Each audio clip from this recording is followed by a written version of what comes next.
Technická místnost? Ano, to mi chce. Máme 6. Je povím. Nepoužívat? Ale počkej. Ne. Ukáž, jak to dělal.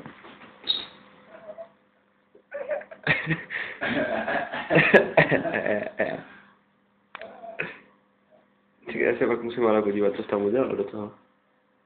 Co tam máš? Pojď dál nebo to?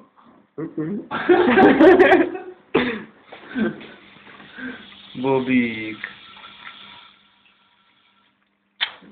Ještě 3 minuty.